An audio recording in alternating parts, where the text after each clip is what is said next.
There are so many creepypastas out there about haunted video games and things of that nature. I read them and always just passed them off as just that, fake, stupid creepypasta stories, though they were very entertaining. I never expected something similar to happen to me.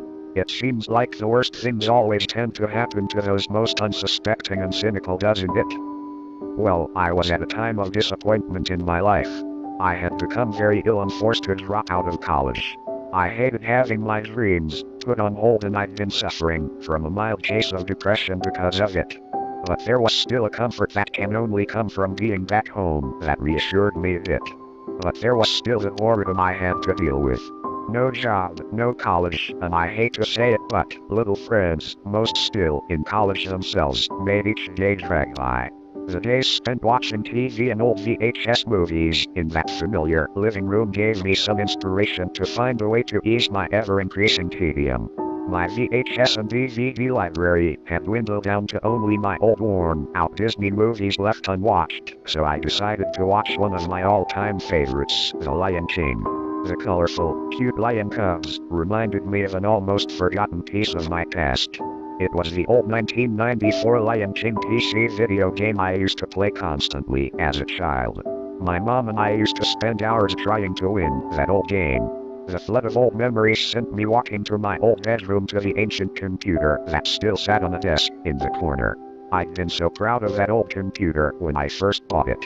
At the age of 11, I'd saved up enough of my allowance to buy it myself. It was heartwarming to see the old startup screen and hear the old jingle as Windows XP started up. The bulky old compact Rosario groaned to life, and I clicked the start button to search for my old games. Sadly, the game folder was barren and empty. Disappointed, I walked in to ask my mom what happened to all our games. She looked a little sad, probably seeing the dissatisfaction in my eyes.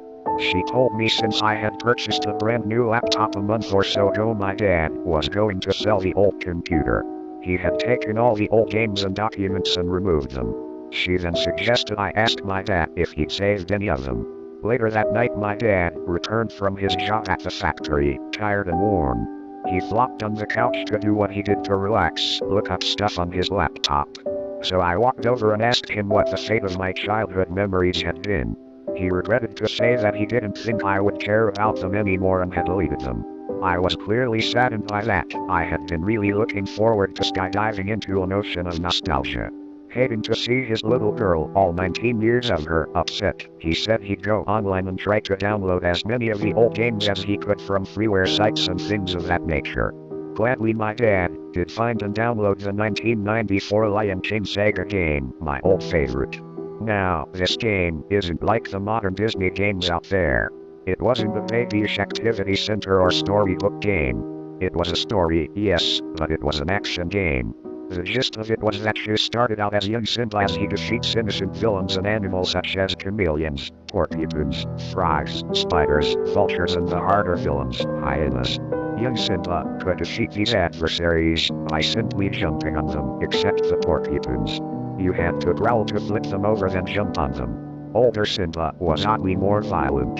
He could slash, maul, and flip his enemies, some of them even showing small amounts of blood flying from them with each hit. Nothing gory, and you could never see any injuries on his enemies, but at the age of 4, that seemed like major carnage. The next morning, I was glad to have the whole house to myself to play the game again. My dad was at work and my mom was off to Lexington, Kentucky to help my almost 80-year-old grandma. It was times like this that it pays to have no siblings. So I grabbed a bowl of M&Ms and some sweet tea and retreated to my room for the day. My dad had installed the game into the bulky old gray and black computer the night before, but hadn't seen if it had worked or not. I graded it as I clicked on the file. It worked to my delight, and when I saw the grainy startup screen, a picture of Gritterock with Rafiki holding up baby Simba, I pressed enter to start the game. Timon appeared on the screen and said the old familiar words, "It starts."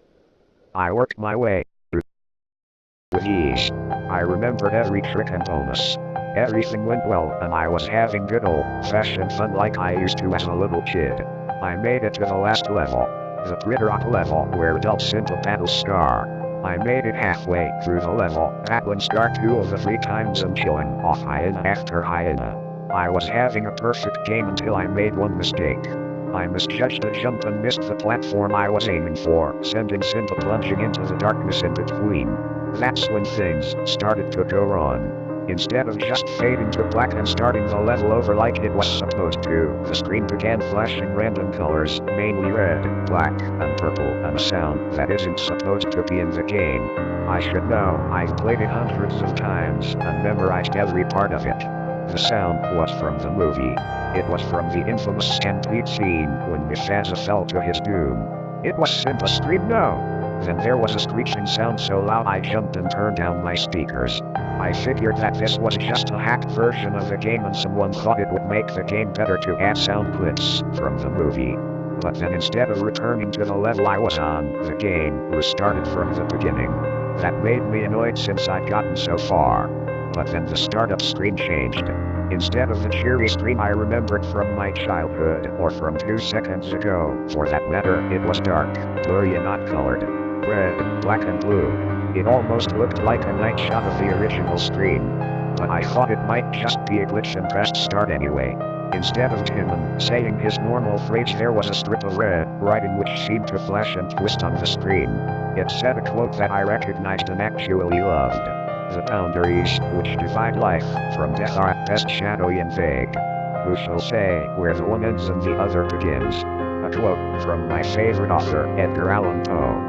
I was actually a little happy to see my favorite quote but couldn't help but feel a little uneasy. Why was it on a Disney game? And I knew for sure it didn't belong there. But I played anyway. The first level was all wrong. First off, I had no lives left when I should have had 8. And the sky was pitch black. The first level was usually a cheery, sunny level. Worst of all, young cub Simba was lying down in an unnatural, crumpled position. He was bloody and shaking. This wasn't the Disney norm at all. For the heck of it, I tried to move him with the arrow keys and he reached his arm out slowly and dragged himself along the ground, leaving a trail of crimson blood behind him like a slug leaves a trail of slime. The progression was slow, but the crisp autumn weather outside made me excited for Halloween, so I decided. When I needed to jump, the half-dead lion cub jumped almost like normal, except each jump he lost a body part. The bloody part of him fell into the crevice he was jumping. Each jump made our crumpled hero bloodier and bloodier. At the end of the level, the hyena was different too. His eyes glowed red and he looked as if he'd been slashed multiple times. I defeated him with 2 jumps, just in time as Simba's last leg fell off. I wondered what awaited me on the next level as the first one faded to black. The I can't wait to be king level was upside down and seemed to be melting on the screen, as well as being darker colored than it should. Simba was back to the original state he was on the first disturbed level. He dragged along as he made his way to the rhino. He jumped on the rhino's head, his tail falling off along the way, and the rhino flipped him up into the trees into the arms of the monkeys. This is the part when Simba was supposed to jump on the heads of giraffes over water to the other side. But there was a problem. The giraffes were beheaded, bloodily with amazingly disgustingly detailed. I could see the bone sticking out. I thought whoever hacked this game had even more of a dark side than me. But I wondered how battered Simba could get across the water, which was in this version red blood. But he jumped from giraffe to giraffe like clinging to the necks. The blood made him slip off quickly, so I had to jump quicker and quicker to keep from falling in the water. Later in the level, the ostrich he is supposed to ride was beheaded and skinned with frightening realism. It looked more like a photo I had seen taken at fur farms of dead animals. The ostrich lurched in an odd, distorted way as it ran. The rest of the level was about the same. The monkeys beheaded and the tree on fire, and Simba crawled through the upside-down madness. As that level faded, the screeching sound returned, as well as something completely unexpected. It was Mufasa's face. But instead of the gold color he should be, he was black and his eyes glowed green. He opened his mouth and said in a hissing voice, "Scar is innocent, it was me." What did that mean? Was this twisted game off that Mufasa was supposed to have let go of the cliff on purpose? I don't know why, but I was disturbed by that thought. Don't be stupid. I thought, don't let a stupid game make you upset about fictional cartoon lions. Despite the nervousness I was experiencing, I continued to the elephant graveyard level. This one was right side up, thank goodness. And Simba was surprisingly normal, standing up straight like he's supposed to. Maybe the hacker got bored and decided to leave this level alone. My thoughts were proven wrong as soon as I thought them. The elephant graveyard was strangely devoid of life. No hyenas came to attack me like they were supposed to. I just thought of that as an easy out and began to run through the game. As I moved, I realized it wasn't going to be that easy.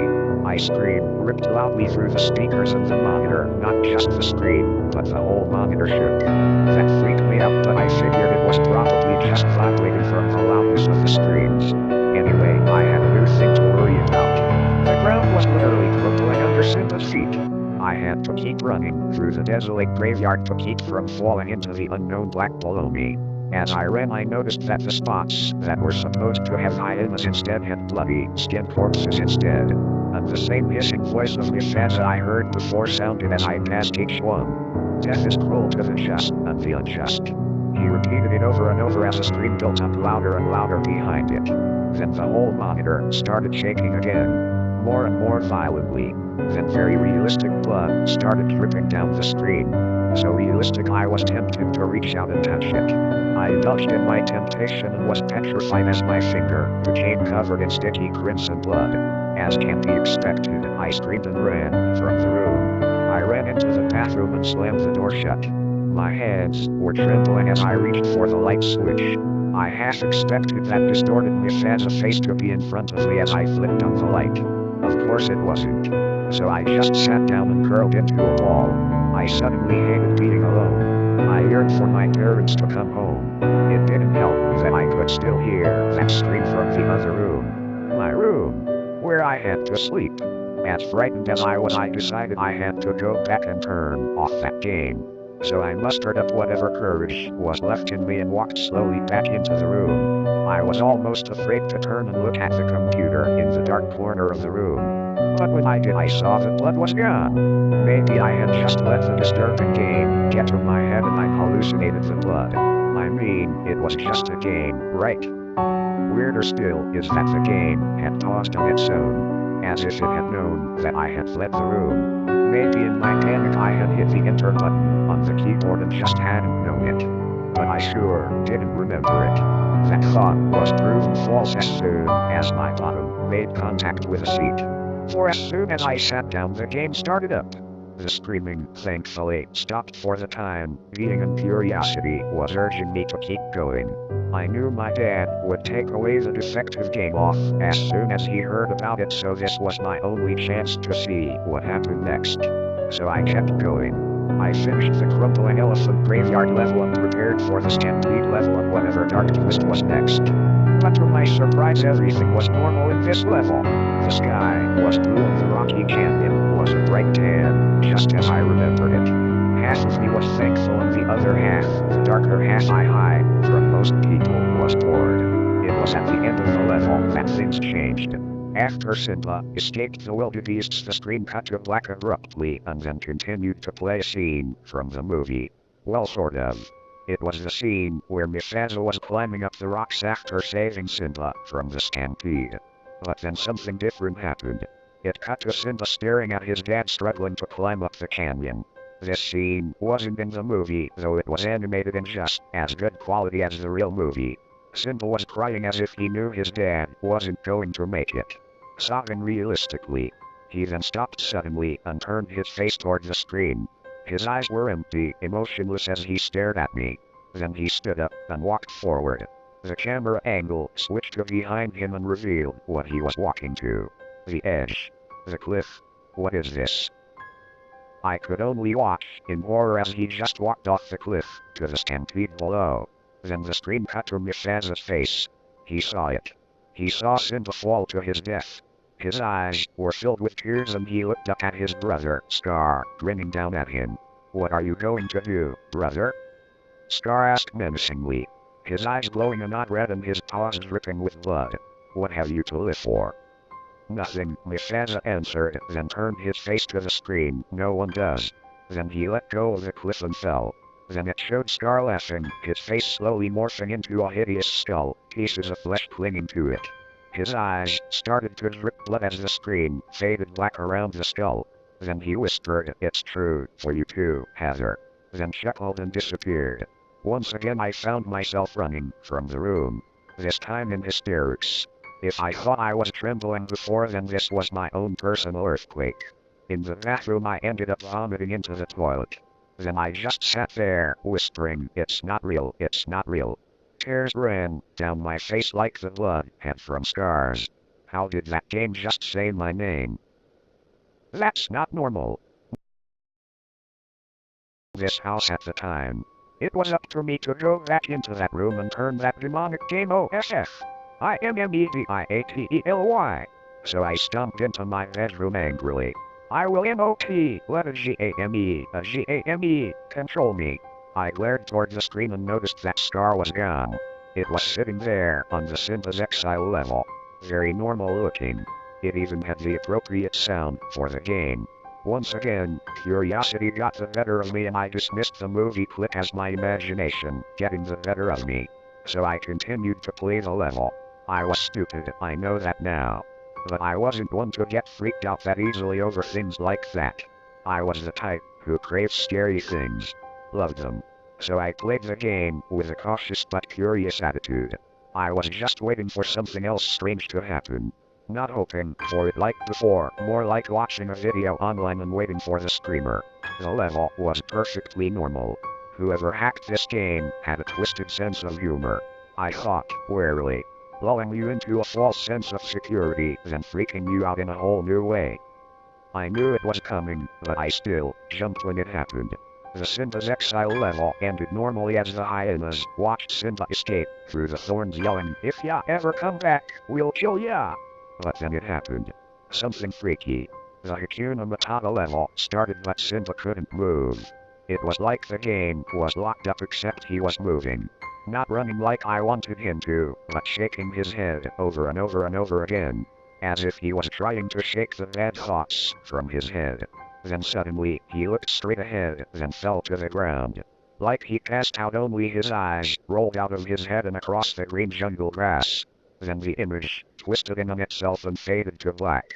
Then abruptly it switched. Hakuna Matata completely. It would only seem fitting that a game as dark as this skipped the happiest level. So now Simba is an adult. This was the level representing him going at night to see Rafiki. As an adult he had his new powers of slashing and mauling. I mentioned before the brief, mild violence that normally was in the adult Simba levels. Well, this was much worse. When Simba mauled the leopard was ripped to pieces and its body was left in a bloody mess in pieces, piled on top of each other. Each one he killed off was murdered in the same merciless, violent way. I should have known something like that was coming. Then at the end, when he found Rafiki at the pool of water and Mufasa appeared in the sky, Simba started shaking. Not randomly, but in a pattern. And sobs sounded in beat to the shakes. Then Mufasa reached down and opened his mouth wide and Simba just walked in and disappeared. Rafiki then looked into the screen and whispered, "The circle of life is a lie. All die, all perish. Your time is drawing nearer." At least he didn't say my name again. That was a relief. The game skipped 2 whole levels and I found myself at the start of the last level. Pride Rock. It seemed normal until I moved Simba forward. Instead of immediately fighting Scar as he is supposed to, he just ran through an empty level. No hyenas, no fire, no Scar. It was like this until I got to the very top of Pride Rock, where Simba and Scar are supposed to have their final battle. I was shocked at who was waiting at the top. Mufasa? He didn't even have a character in the game. I wondered for a second if I was supposed to fight him. He was Simba's father after all. But Mufasa leaped onto Simba and began to maul him, violently ripping off Simba's right foreleg. He flung the leg off of Pride Rock. I moved Simba and he hobbled to his battle was pretty even, Mufasa and Simba ripping off piece after piece of each other. After about 10 minutes of fighting I lost control of them. Nothing I did affected the fight. They were fighting on their own now. Suddenly Simba jumped onto his father, causing them both to somersault off the edge of Pride Rock, to their doom. Then the screen flashed several times, the scream returned, and the screen switched to a very realistic picture of Mishaz and Simba's mangled bodies lying in a heap under Pride Rock. Then the screen twisted on itself again, and Scar's skull appeared in front of the picture. I screamed when the skull spoke. Heather. Satan lives in the depths of each good soul. You can't escape him. You can't fight him. Give up before he tears you apart. Then the screen flashed and showed a new picture. It was me sitting in front of the screen. Then the computer went black and shut off. As much as I tried, the computer wouldn't turn on again. I still can't get it to turn on. Every night I see those images. I hear those words. Give up before he tears you apart. Sometimes in the middle of the night I look at the computer and that skull is there on the screen. I can feel something in my house now. It's present. My mother and father can't feel it. Their innocence hasn't been taken from them as mine has. This is why I'm writing this. My dreams have turned to nightmares. My sweet memories into traumatizing ones. Nothing is left of me anymore, and I'm going to take Scar's advice. These are my last words, and I feel compelled to ask you, what are you going to do? What do you have to live for?